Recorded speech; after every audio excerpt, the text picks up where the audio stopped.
Hey everybody, welcome to AJS News. This is the first of 2 videos we got for you today.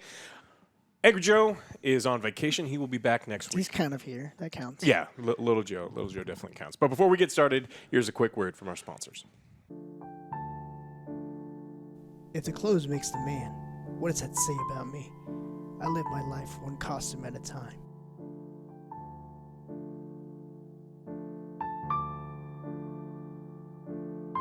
So I let my accessories define my style, my phone, my watch, my wallet. Well, maybe not my wallet. Oh my god, gross. I need to stop keeping candy in here. I'm getting an extra. You should too. Go to extra.com/angryjoeshow for 25% off Smart Wallet. That's an even deeper discount than before. Upgrade your style with Extra. That's gross, Time man. for an upgrade, though. It's time for an upgrade. I need a Ziploc bag. Yeah. Carry your candy somewhere else. Look, these wallets are fantastic. They're super durable. They are inexpensive. Like if you look at some of the other like really nice aluminum wallets, they can all be over $100. Lifetime These are right under here. $70. You get 25% off with our discount. Check out the links down below. There's no reason not to. All right, let's talk about some gaming news today. Amazon finally looks like they've got something going okay for them as far as video games go. That's all I hear nonstop, man. Play New World! Yes. Play New World! Yep. All right, so the game comes out sometime soon, but during the beta, they saw over 200,000 players, which is actually really good for them. It was one of the most played games on Steam. It cracked the top 10, which is better than what Crucible did. Crucible. Where, Turn it off! Yeah, Turn it off! there was just over 20,000 people playing Crucible and 200,000 people playing New World. So people seem to like it. Now, there's some problems. It's a beta. There's a lot of things that need to be fixed. Yes. And what Angry Joe has said is he wants to check it out once it's fully released. So if you're one of those people that's begging us to play, talk to him when he gets back, and we'll probably get something scheduled, and we'll get it tested out. Check it out. Amazon's putting $500 million into their video game division. They're really trying to push for this because they know how much money is in it. Especially like these live service ones. Yeah, and but stuff. the issues with New World is right now it's a cosmetic store, but they have said that they are going to do time savers. They are going to purposely make the game grindy. And they're going to sell you the fix for it, and so that's something that makes me not want to play it. No. I've served my sentence with MMOs. I did my 10 years. I don't need to do Well, that's them. perfect for you then. It's Yeah. like, no, I want to catch up. Well, you can buy this right here. Oh, you want me to give them? Amazing. Yeah, I'll give them money so I can not play the game with you guys, and that will be perfect. All right, and then in more other news, we got some. We now know who's going to be directing the Dead Space remake. So, Assassin's Creed game director. Who was in charge of Assassin's Creed Valhalla, Black Flag, Unity, and Origins. So some good ones and some okay ones in there. Is going to be in charge of the Dead Space remake. And so that Eric Baptizat, 16-year Ubisoft veteran who left the company to join EA Motive early in the year, is going to be taking up the helm. Okay, that's not bad then. If it's like more like Black Flag and that, I was like, that's probably one of the better ones. Yes, I'm being biased. But it was amazing. Come on. The issue that what makes me worried about this is those are great games. Some of those are great games. Not one of them is a horror game. Yeah, that's and true. so something like Dead Space to me is one of the best horror games I've ever played, Dead Space 1. And then they started to go down this action versus horror path that I still enjoyed Dead Space 2 a lot. I still think it's a great game. If you haven't played Dead Space 1 or 2, go play those. And Definitely skip over check the it out. third one. There's nothing special about that one. It's very actiony. And so I hope Motive understands. This is a horror game. We need those elements. There's like little jump scares, a threat level, and not just like, all right, here's like unlimited ammo. Yeah, yeah, it's not what I want. Oh, but what if you run out of ammo and EA gives you the ability to buy more ammo? No. With your credit card. No. Nothing like you don't want No. That would be terrible. Yeah, we also have if this one doesn't end up working out, we have the Calypso project, right? So it's kind of like the spiritual sequel because they don't have the rights to it. Another space sci-fi horror game. That's that one really I'm trying to looking forward taper my expectations because I was like, oh man, that looks amazing, but it's just a cinematic trailer. We don't know anything about it yet for sure. But it looks cool. It's like if it's anything like Dead Space, I'm just trying to taper back my excitement. I was like, oh, that looks sweet, but I don't know. Yeah, that's the kind of thing that Wishful I want. thinking. I think horror games have fallen off for me. There hasn't been one in a while that has like really kind of grasped me. Like Resident Evil 3 it was, or the most recent Resident Evil wasn't a horror game at all. Scary boners. Fear boners, yes. Fear boners. Yeah. That game definitely no, gave please. Oh no, don't get me. Don't catch me. Yeah, but there was nothing scary at all about that game. There was some unsettling stuff for sure, Yeah. but like I want to be terrified. I was terrified whenever we played Granny.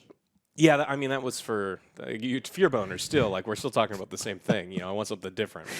So I'm hoping that either the Dead Space remake or the Calypso project or Project Calypso, one of the two things can bring that kind of thing back. I want games like Fear. I want Dead Space. I want all these things to come back. So we'll just have to see. They're just doing remakes. They're going to be the easy cop out. Yeah. So Eric, don't fail us. Please do a good job. Do horror. All right. Actually, going into some movie news, something that we cover quite a bit.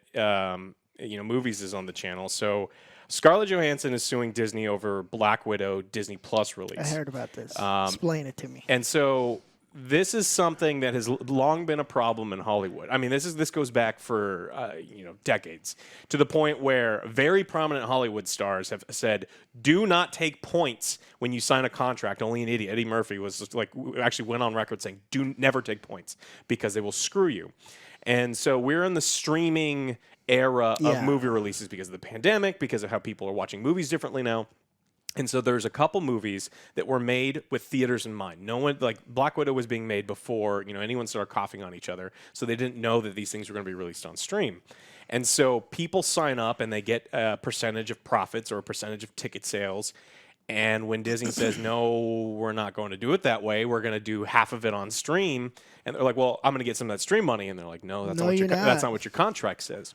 And so there's a lot of big name stars that are right now going after different studios. I heard Emma Stone, Gerard Butler is going after someone for like Olympus Has Fallen. There's a lot of different ones. Now, it's one thing to fight Thanos, and it's another thing to fight Mickey Mouse. Like, you can beat Thanos. Yeah, you are not beating Mickey Mouse. Well, maybe we'll just refuse to go on stage. Woof!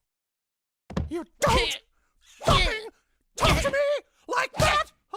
You little piece of shit!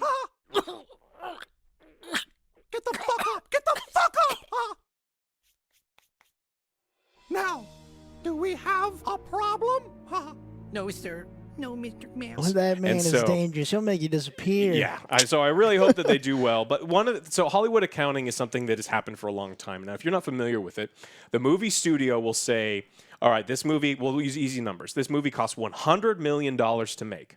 It made $200 million total after the fees for everything. So you're like, okay, it's $100 million profit, right? Nope. Wrong. You're an idiot. That is not how this works, because technically my salary was $1 billion. And so this movie actually made negative $900 million. And if you're a star that took 10% of the profits and like a lower salary, you get paid nothing. You get fucked. Now, this has been happening for a long time. Lucasfilm says that Return of the Jedi, despite having earned almost $500 million at the box office against a budget of $32 million, has never gone into profit. And a lot of people who worked on that movie took a percentage of profits based on how much money Star Wars and The Empire Strikes Back made, and they made nothing. Screenwriter Ed Solomon says that Men in Black has never broken even, and he gets a percentage if they ever make a profit, despite grossing nearly $600 million against a $90 million budget. Batman topped $2 billion Which with one? The Tim Burton plus the sequels. Okay. Topped $2 billion total. And they've not seen a penny more since our net profit participation has proved worthless. After $2 billion in gross for those two movies, the producers have made Hollywood zero money. is shady. Who would have thunk it? Now, the one that if you are not upset and outraged, I'm going to explain what this is the biggest one. Stan Lee, the guy who made half of all of the, or let's say a third of all of the most amazing comic characters, had a contract awarding him 10% of the net profits of anything based on his characters. And even though Spider-Man made more than $800 million in revenue, but the producers claimed that did not make any profit as defined in Lee's contract, and Lee received nothing. He filed a lawsuit against Marvel. The case was settled in January with Marvel paying $10 million to finance past and future payments claimed by Mr. Lee. He had money troubles. Like, he was in financial trouble when his characters were making tens of billions of dollars if you combined all of them. And they're like, here's $10 million for your stuff. We owe you It's like, 10%. what? No, that's not. And I do believe that other like Hollywood people, I think Kevin Smith was one of them, like try to help bail him out because he was in serious trouble. And so this creative accounting that Hollywood has been doing, it's been going on a very long time. And this is just, it's kind of resurging, and all of these big name stars who now have the power and the support to go after them. So I wish them the best of luck. It's just... It's going to be a real tough fight. Because I think I've heard another name, Emily Blunt, because of Jungle Cruise as well, might be following suit with everyone else. If they took points on a Disney product, Probably. and you thought it was going to make a ton of money, but it goes back to what Eddie Murphy said years ago. He's like, you'd have to be a fool to take money, take points on any of these things. Lord of the Rings is another one. Lord of the Rings, made a lot of money, billions of dollars, and they never received 5% revenue because they said it never made any money despite making billions. Oh, $6 billion. Made $6 billion. The Tolkien estate sued New Line Cinema, saying, hey, you made $6 billion. We're supposed to get 7%. And they're like, we made no money. And it's like, but $6 billion. It's like, yeah, but my salary was $10 billion. So you can't because you owe me $10 billion. That is so fucked up, man. And so as long as this stuff continues to happen, it is. The stars are going to have to figure something out. Like, honestly, your agent, you need better agents. Like, shame on whoever Scarlett Johansson's agent and Emily Blunt and Emma Stone and Gerard Butler. If you know that these companies have been screwing people over for decades. But this is bad. So we'll have to see how this works out. But it's kind of not going to be good. Yeah, it's not going to be good. Well, it was a slow week for news. Unless you work for Activision Blizzard and you're Bobby Kotick, and the story just keeps getting worse. Putting out fires. And worse. Well, so if you weren't here last week, Activision Blizzard is getting sued by a department of the state of California. Good. Because they are pigs. There were women constantly groped at their offices. They would report it to the president of the company, who did nothing because it was his friends. And they wouldn't get promoted. They would get sent to different parts of the company where they were groped. And it just gets worse and worse and worse. We have tons of different stories, and we've got photographs, we've got text messages. And this isn't he said, she said. This woman is on film getting groped. This is what is happening. And it was so bad that they are being, the state of California is going after them. Now, per the Blizzard playbook, remember, we know from the Blitzchung thing a long time ago, the first thing that they do is dumbest thing that they can do, which is they have a tone-deaf bullshit apology that is going to piss off everything. So that's what they did after we reported on them last week, is they had a bunch of tone-deaf bullshit apologies. Everyone went back after them again and saying, listen, idiots, we don't want you to apologize. We want you to make it better. And then they had to apologize for their apology, which, again, they did this week. So Bobby Kotick had to apologize for his tone-deaf apology. And then they do have a plan to make things better, and they're going to do an investigation and other things. But let's talk about what things went worse. So Blizzard, when they had big events, they had something called the Cosby Suite after Bill Cosby. I already know what this is. It's going to be horrible. Yeah. And so there was a guy who was the former senior creative director for World of Warcraft. And he got fired over a year ago for misconduct in his treatment of other employees. He was specifically named in there. And he would reportedly hit on female employees, telling them he wanted to marry them, attempting to kiss them, and putting his arms around them. He was so known to engage in the harassment of females that his suite was nicknamed the Cosby Suite, after alleged rapist Bill Cosby. That is fucked up. And then there are pictures, and a picture of Bill Cosby, and all of these the highest of the high people at Blizzard hanging out in the Cosby Suite. And then they would... text message pictures would come out where hey, we're going up to the Cosby Suite, bring the alcohol. And so this wasn't just, they called it one time. It was such a problem. No, it's not.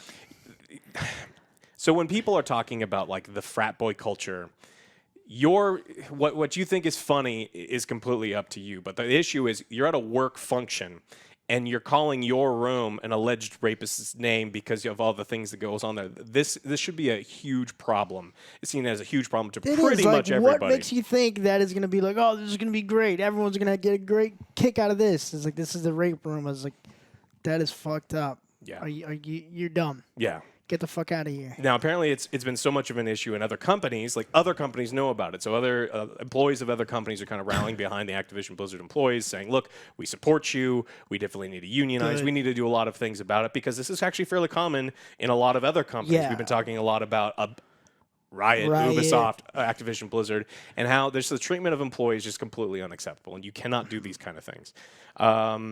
There was a woman who was she's a security specialist who her job was to do penetration tests for servers and for software, just to try to break into it and just to make sure that things were secure. And so, of course, she goes to talk to Blizzard and is like, "Hey, I'd like to get a job here. You know, let's tell me about the company." And then when speaking with a Blizzard executive, one of them asked me, when was the last time I was personally penetrated? If I like being penetrated, and how often I got penetrated. And so she never went to work for Blizzard, but we're getting He's like, more. what the fuck is your name? All right, this guy's a fucking douchebag. What are you going to do? So, like, let's say you're in that position, right? And then you find this person's name. Who are you going to talk to? Not the company, because the HR doesn't care. Well, the HR doesn't care, and then apparently the issue that's been happening is all of the people who had that were being groped, that were being asked to go up to the Cosby suite, asked if they like being penetrated, all of these things that are completely and totally inappropriate. They would write letters to the president, to the HR, to C-level executives, and they have them. They're like, "This is what I sent you," and they did nothing because it's their friends, and that is the issue that they're having, and so. There is a strong call for them to all get together to unionize, and so these employees have power if the companies do things like that and are protecting people. So if you are one of the creeps that work at Ubisoft and Riot and Activision Blizzard right now, you should be very worried. You're a piece of shit. Because you being a piece of shit for years hopefully will catch up to you. Yeah. So I guess we'll just have to see what ends up happening. These lawsuits can take forever. Yeah. The lawsuit with the investigation with Riot is still ongoing, also in the state of California. So there's a lot of. They staged that a walkout, right? There was there's a walkout actually. So there's some Activision employees here in town who were like playing Magic and Warhammer during the day, and it's like, hey man, what are you doing? Like, aren't you supposed to be at work? And it's like, oh yeah, everyone's doing walkout. My boss said I didn't have to go in today. So we're seeing that they're not going into work and their bosses are okay with it. But unless they start getting a hit in their bottom line, they don't care. Yeah, that's just like they need to stop like doing everything. It's like, no, we're not working on anything. It's like, well, that's gonna affect our money. So, well, something's got to change. Yeah, so that's the only way you're gonna get their attention. Yeah, money. Blizzard employees, I'm glad that you're doing something. I appreciate that you're signing, letters and that you're not showing up to work that day. But you need to tell all your friends to stop spending money in Call of Duty, Mobile, cancel your WoW subscriptions, and start doing things that's really going to hit them where it hurts because they do not care. And unless the stockholders who have power can sit down Bobby and go, look, you're going to do something about this, or that next $200 million check will be zero. And until that happens, I don't think anything's going to change. So we will let you know what happens with the walkouts, the unions, as they happen. But we just don't know yet. Keep you up to date, yeah. But don't be a piece of shit, and then everything will be fine. All right. Thanks for coming to this one. Remember, go to Exter. You get 25% off with our code. Again, these incredible aluminum wallets for under $70. They're nice bottle opener. Yeah, they make great gifts. So this is video 1. Make sure you check out video 2. See you in the next one. Bye, guys.